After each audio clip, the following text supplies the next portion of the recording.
الله وبركاته. الحمد لله رب العالمين، والصلاة والسلام على أشرف الأنبياء والمرسلين وعلى آله الطيبين الطاهرين وأصحابه الأكرمين أجمعين، أما بعد. فقد قال الله سبحانه وتعالى في القرآن المجيد والفرقان الحميد: فأعوذ بالله من الشيطان الرجيم، بسم الله الرحمن الرحيم. قل بفضل الله وبرحمته فبذلك فليفرحوا هو خير مما يجمعون. صدق الله مولانا العظيم. وقال الله سبحانه وتعالى إجلالا وإكراما لحبيبه الكريم رؤوف الرحيم: إن الله وملائكته يصلون على النبي يا أيها الذين آمنوا صلوا عليه وسلموا تسليما. اللهم صل على سيدنا محمد وعلى آله وصحبه أفضل صلواتك وعدد معلوماتك وبارك وسلم. معزز حاضرین و سامعین اکرام، حضرت شیخ الاسلام عارف باللہ حافظ محمد انوار اللہ فاروقی فضیلت جنگ مصلح دکن خان بہادر رحمۃ اللہ علیہ ارشاد فرماتے ہیں، نبی کریم صلی اللہ تعالی علیہ وآلہ وسلم کی میلاد کے متعلق فرماتے ہیں کہ پس وہ نور پاک رب العالمین پیدا ہوئے، پس وہ نور پاک رب العالمین پیدا ہوئے، مبدأ کونین ختم المرسلین پیدا ہوئے، مبدأ کونین ختم المرسلین پیدا ہوئے، جان عالم قبلہ اہل یقین پیدا ہوئے، جان عالم قبلہ اہل یقین پیدا ہوئے، شکر عزت کے رحمت للعالمین پیدا ہوئے۔ دھوم تھی عالم میں، خورشید کرم طالع ہوا، دھوم تھی عالم میں، خورشید کرم طالع ہوا، ہاں کرے تعظیم اب نور قدم طالع ہوا۔ معزز حاضرین و سامعین اکرام، یقیناً آج کی جو شب ہے یہ انتہائی عظیم اور انتہائی نعمتوں اور مسرتوں سے سرشاد ہو کر ہمارے درمیان میں جلوہ گر ہے۔ یہ وہ لمحات ہیں کہ جس میں حضور علیہ الصلاۃ والسلام کی ولادت مبارکہ کے عین قبل کے جو لمحات ہیں وہ آج شب سے شروع ہو چکے ہیں، کیونکہ آج کی شب نبی کریم صلی اللہ تعالی علیہ وآلہ وسلم کی میلاد کی نسبت سے اس شب کو شب میلاد مصطفیٰ صلی اللہ علیہ وسلم کہا جاتا ہے، اور اس کی بڑی فضیلتیں اور اس کی بڑی فوقیتیں عطا فرمائی گئی ہیں نسبت حضور علیہ الصلاۃ والسلام کی بنا پر۔ الغرض حاضرین محترم، اللہ تعالیٰ نے اسلام میں بہت سارے دن اور رات، ماہ و سال پیدا فرمائے ہیں، ہر ایک کی فضیلت کو دوسروں پر اجاگر کیا گیا، کوئی کچھ ساعتوں کی بنا پر، کچھ مخصوص لمحات کی بنا پر، کہیں دن کی فضیلت کو دیگر پر اجاگر کیا گیا اور کہیں رات بھی متبرک بنائی گئی۔ اسی طرح جو راتیں ہمارے یہاں ہوا کرتی ہیں ان میں شب برات کی بھی ایک جداگانہ فضیلت ہے، شب قدر کی بھی فضیلت ہے، شب جمعہ کی بھی فضیلت ہے،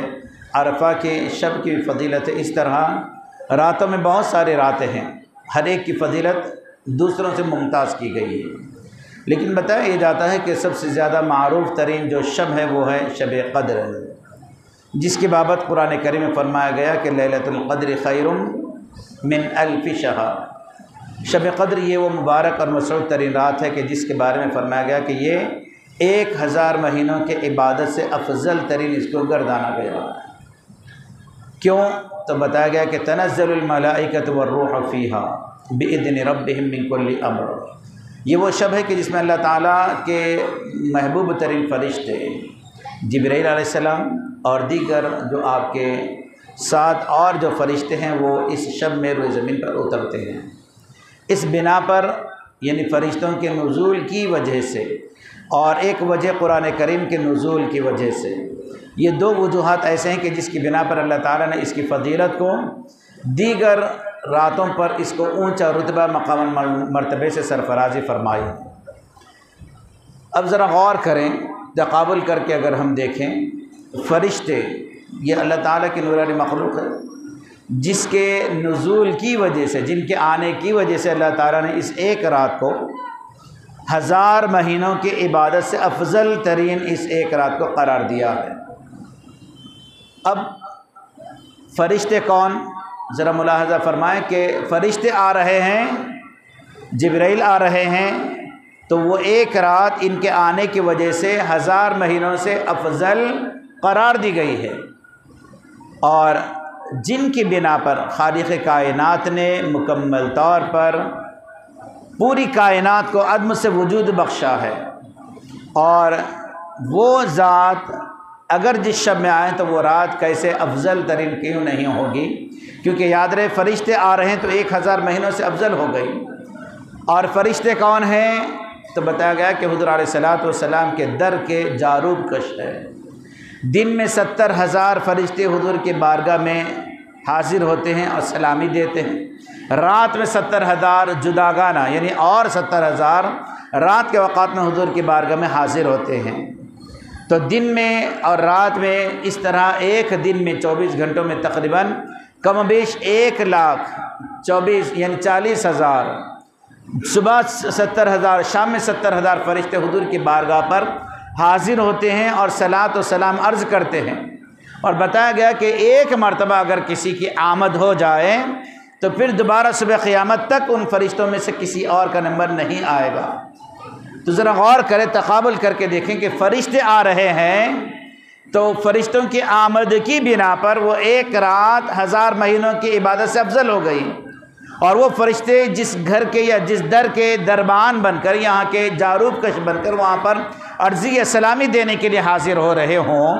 تو وہ رات، وہ 1000 مہینوں کی رات جو شب قدر ہے، اس سے افضل ترین کیوں نہیں ہوگی؟ یقیناً انتہائی مبارک اور مسعود ترین راتوں میں سے اس کا شمار کیا جاتا ہے۔ یہ افضل ہے، انتہائی معزز اور مکرم ترین راتوں میں سے اس کو شمار کیا جاتا ہے۔ تو حاضرین محترم، تمام راتوں میں شب قدر کی جو فضیلت ہے، اسی طرح شب قدر کی جو فضیلت ہے وہ تو اجاگر ہی ہے،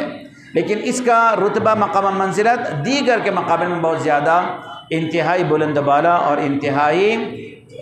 اونچے رتبے مقام اور مرتبے والی یہ رات ہے، کیونکہ اس رات ایک آدھ نہیں بلکہ سرور ولد آدم یعنی اولاد آدم کے جو سردار نبی مکرم صلی اللہ تعالیٰ علیہ وآلہ وسلم کی ذات مبارک آج کی شب ولادت ہوئی آپ کی۔ اس بنا پر اللہ تعالیٰ نے ایک آدھ دو چار نہیں بلکہ پورا سال اہتمام فرماتا رہا حضور کی آمد کا، اور پورا سال اہل مکہ اس سے فرحت اور شاداں اور انتہائی شادماں رہے۔ حضور کی آمد کی بنا پر اللہ تعالیٰ نے اہل عرب کو مکمل طور پر 1 سال تک جن کے یہاں ولادتیں ہوئی ان کو 1 سال تک بیٹے ہی بیٹے سرفراز فرمائے، اور اس طرح بہت سارے نوازشات حضور کی آمد کی وجہ سے اللہ تعالیٰ فرماتا رہا۔ تو جہاں حضور علیہ السلام کی آمد ہو وہاں رب کی رحمتوں کا تذکرہ اور رحمتوں کا نزول ہوا کرتا ہے۔ اسی لیے یاد رہے یہ محفل یہ عام محفلوں کی طرح نہیں ہے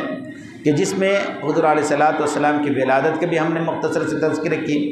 اور حضور کی مدح ثنائی بھی کی جاتی ہیں، اور خاص کر اس میں تو قصیدہ برد شریف کا مکمل طور پر اہتمام بھی کیا جاتا ہے۔ اس لیے حضور کی ولادت کا ایک خاص اہتمام جو رب ذوالجلال نے فرمایا ہے، خالق کائنات جس کی مدح سرائی کرے کہ کیا انسان سب مل کر حضور علیہ السلام کی مدح سرائی کا حق ادا کر سکتے ہیں؟ قطعی طور پر نہیں۔ اس لیے یاد رہے مختصر 1 2 4 کلمات ہم نے صرف بطور تبرک کے اور حصول سعادت اور برکت کے لیے ہم نے حضور علیہ السلام کی مدح سرائی میں آج کی شب کی کچھ باتیں ذکر کی، اور 1 2 4 باتیں آج کی جو محفل اس کے بعد جو آغاز ہونے والے جس کو ہم مکمل قصیدہ برد شریف کے نام سے جانتے ہیں، تو اس کے متعلقات میں ہر انسان جانتا ہے، لیکن پھر بھی ایک مرتبہ اس کی افادیت اس کو عام کرنے کے لیے اور اس کی اہمیت کو اجاگر کرنے کے غرض سے 1 2 باتیں ذکر کی جاتی ہیں۔ امام شرف الدین بوصیری رحمۃ اللہ علیہ اس قصیدے کے ناظم ہیں، انہوں نے اس کو لکھا ہے، وہ 1 آدھ 2 4 اشعار نہیں بلکہ یہ 160 اشعار پر مشتمل ہے۔ کون امام بوصیری؟ تو یاد رہے ان کے سیرت پر نظر ڈالیں تو بات واضح ہوتی ہے کہ یہ ابتدائی زمانہ سے درباری شاعر تھے، دربار میں بادشاہوں کی تعریف اور ان کی مدح سرائی کرنا، اس سے جو حاصل ہوتی تھی امداد، اس پر ان کا گزر بسر ہوا کرتا تھا۔ لیکن بڑے قادر الکلام شاعر تھے اور فی البدیہہ اشعار بنایا کرتے تھے، اور اتنے قادر الکلام کہ اگر بندہ کچھ اپنے طور پر سوچے تو فوری طور پر وہ اس کو نظم میں پرو دینا یہ عام انسان کی بات نہیں ہے۔ بڑے قادر الکلام تھے اور عربی شاعری میں اور عربی ادب پر بڑی مہارت تھی ان کو، اور تقابل ادیان کے لیے انہوں نے خاص کر اپنے طور پر محنت اور مشقت شاقہ کے ذریعے سے اس پر ایک عبور حاصل فرمایا تھا۔ اب اس کے بعد ہوا کہ ابتدائی زمانہ میں تو یہ درباری شاعر تھے، اسی کام میں مصروف کار تھے، لیکن ان کی توجہ حضور علیہ الصلوۃ والسلام کی مدح سرائی کی طرف کیسے مبذول ہوئی، تو بتایا جاتا ہے کہ ایک دن وہ دربار سے نکل کر اپنے گھر کی طرف جا رہے تھے، راستے میں ایک صاحب ملے اور مل کر انہوں نے ذکر کیا کہ اے امام بصری، کیا تم نے کبھی حضور علیہ الصلوۃ والسلام کی خواب میں زیارت کی ہے؟ یہ بولنا تھا، وہ تو یعنی جیسے سوال کیا گیا جواب فوری نکل گیا کہ جواب تو نکلا کہ نہیں، لیکن یہ نہیں ان کے اندر ایک جان پیدا کر دی، اور وہ رات بھر سوچتے رہے، دن پورا اسی کام میں مصروف کار رہے کہ میں کیسا ہوں کہ میں نے کبھی حضور علیہ الصلوۃ والسلام کی خواب میں زیارت کی میں نے توجہ بھی نہیں کی، اور میں نے کبھی سوچا بھی نہیں کہ حضور کی زیارت سے میں اپنے آپ کو مشرف بھی ہو کر سکتا ہوں۔ تو دن تمام جب سے سنے تھے ایک لو سے حضور سے لگا بیٹھے، اور ہوا کیا، جب تڑپ سچی ہوتی ہے اور حق کے جب متلاشی بن کے نکلتے ہیں اور اللہ سبحانہ و تعالیٰ اپنی طرف سے ثمرہ یعنی پھل بہت جلدی دے دیتا ہے، ہوا بھی یہی۔ اسی شب وہ حضور علیہ الصلوۃ والسلام کے خواب میں جلوہ گر ہوتے ہیں اور دیدار سے مشرف فرماتے ہیں، اور اس کو انہوں نے اپنے الفاظ میں ذکر فرمایا کہ دیدار بھی کیسا، ایک بڑی سی محفل ہے جس میں تمام صحابہ کرام اور دیگر اولیاء کرام اس محفل میں موجود ہیں، اور مثل ستاروں کے یہ تمام صحابہ موجود ہیں، اور حضور علیہ الصلوۃ والسلام ان کے درمیان میں 14ویں کے چاند کی طرح چمک رہے ہیں، اور درمیان میں حضور جلوہ گر ہیں۔ یہ خواب کا مرحلہ تھا، لیکن اب اس کے بعد صبح ہوئی اس دن کی، اس کے بعد بولے کہ اب درباری شاعری کو انہوں نے چھوڑ دیا اور بس ایک کام کی طرف متوجہ ہوئے کہ اب صرف اور صرف اسی ذات کی مدح سرائی کرنی چاہیے کہ جس نے رات میں حضور کی نے اپنے خواب میں اپنے جلوے سے ان کو مالا مال فرمایا۔ چنانچہ اس طرح وہ درباری شاعری کو ترک کر کے حضور علیہ الصلوۃ والسلام کی مدح سرائی کی طرف مائل ہوئے۔ بہت سارے اشعار انہوں نے لکھے اور بہت سارے قصائد حضور کی ذات میں لکھے، لیکن یاد رہے یہ قصیدہ جو ابھی ہم پڑھنے والے ہیں یہ 160 اشعار پر مشتمل ہے۔ یہ وجہ کیا بنی کہ اس کو آپ نے تحریر فرمایا؟ تو بتایا جاتا ہے کہ تقریباً وہ 15 سال، ایک آدھ 2-4 مہینہ نہیں بلکہ لگ بھگ 15 سال کے عرصہ وہ بستر پر فریش رہے، آدھا جسم ان کا مفلوج تھا، نہ اٹھ سکتے تھے نہ ہل سکتے تھے، نہ سب کچھ وہ اسی انداز کے ساتھ گزار دیے۔ اسی کے بعد بتایا جاتا ہے کہ وہ اسی حالت میں تھے۔ اب دنیا کے جتنے طبیب تھے، ڈاکٹر تھے، حکیم تھے، وہ تمام سے جب علاج معالجہ ہو چکا، اب کوئی کچھ افاقہ یا کچھ فائدہ نہیں ہونے لگا، تو انہوں نے ارادہ کیا کہ اب بارگاہ خیر المرسلین صلی اللہ علیہ وسلم میں کچھ حمدیہ، کچھ نعتیہ، کچھ کلام لکھ کر حضور کی بارگاہ میں سوال کیا جائے کہ شفا کے لیے اور صحت یابی کے لیے۔ چنانچہ انہوں نے قصیدہ لکھنا شروع کیا، بستر پر لیٹے ہیں کیونکہ قادر الکلام تھے، بڑے بہترین عربی مہارت ان کو حاصل تھی، اور لیٹے لیٹے ہی قصیدہ لکھنا شروع کر ایک آدھ 2-4 نہیں بلکہ 10 عنوانات کے تحت انہوں نے 160 اشعار پر مشتمل حضور کی مدح سرائی میں یہ قصیدہ لکھ دیا۔ ہوا کیا، جس شب یہ قصیدہ یہ مکمل کیے اسی شب حضور علیہ الصلوۃ والسلام خواب میں جلوہ گر ہوئے ان کے، اور فرمایا خواب میں کہ اے بصری، ہماری شان میں لکھے ہوئے وہ اشعار سناؤ۔ تو یہ کیونکہ بہت سارے لکھے تھے اشعار، تو انہوں نے عرض کیا، یا رسول اللہ کون سے اشعار سناؤں؟ میں نے تو لکھے بہت سارے آپ کی مدح سرائی میں، کیونکہ جب سے درباری حاضری کو میں نے چھوڑا اس وقت سے میں آپ کی نوکری کر رہا ہوں، تو کون سے اشعار سناؤں؟ تو حضور علیہ الصلوۃ والسلام اس قصیدے کا سرنامہ یعنی ابتدائی جو پہلا جو شعر ہے، امن تذکر بی جیران بدی سلم مادست دمان جرم مقلت بدمی، یہ پہلی جو لائنیں وہ خود حضور علیہ الصلوۃ والسلام پڑھ کر سنائے۔ یہ قصیدہ جس کی ابتدا اس سے ہوتی ہے، اب وہ ششدر تھے لیکن حضور کا حکم تھا سنانا شروع کرے۔ ہوا کیا، پورا قصیدہ سناتے رہے، اور جب قصیدہ مکمل ہو گیا تو اسی درمیان میں حضور علیہ الصلوۃ والسلام کے مدح سرائی میں آپ کی تعریف اور توصیف میں ایسے اشعار کچھ معجزات کے، کچھ قرآن کے، کچھ آپ سے متصف اور آپ کے علم کے بارے میں بہت عنوانات کے تحت 10 عنوانات کے تحت انہوں نے مکمل قصیدے کو لکھا تھا۔ اب اس کے بعد ہوا کیا، خواب میں یہ دیکھتے ہیں کہ حضور علیہ الصلوۃ والسلام اپنا نورانی دست مبارک ان کے بیمار اور فریش جسم مبارک پر پھیر رہے ہیں، اور جیسا حضور نے خواب میں دیکھا اور اپنا مبارک ہاتھ ان کے جسم پر پھیر رہے ہیں، اور جب خواب سے جب بیدار ہوئے تو یہ اٹھنا چاہے اٹھ گئے، بیٹھنے کی کوشش کرے بیٹھ گئے، چلنا شروع کرے چلنے بھی آ گئے، یعنی وہ بیمار جسم جو ایک عرصے دراز سے فریش ہے، لیکن اب خواب میں جو انہوں نے دیکھا تھا جسم اقدس پر، ان کے جسم مبارک پر حضور نے اپنا نورانی دست مبارک پھیرا ہے، تو وہ بالکل شفایاب یہ مکمل طور پر ہو گئے۔ اور حضور علیہ الصلوۃ والسلام نے خواب میں ان کو ایک چادر ان کے اوپر اڑائی تھی خوش ہو کر۔ حضور کی معمول دستور ہوتا تھا کہ جب کوئی چیز سے خوش ہو جاتے تو مسرت کے طور پر یا شادمانی کے طور پر کوئی چیز عنایت بھی فرما دیا کرتے تھے، کچھ مہربانی بھی فرما دیا کرتے تھے۔ خواب میں حضور نے اپنی چادر بھی اٹھا کر ان کو عطا فرمائی تھی، اور جب آنکھ کھلی تو وہ چادر جو خواب میں حضور نے ان کو عنایت فرمائی تھی وہ ان کے جسم مبارک پر موجود تھی۔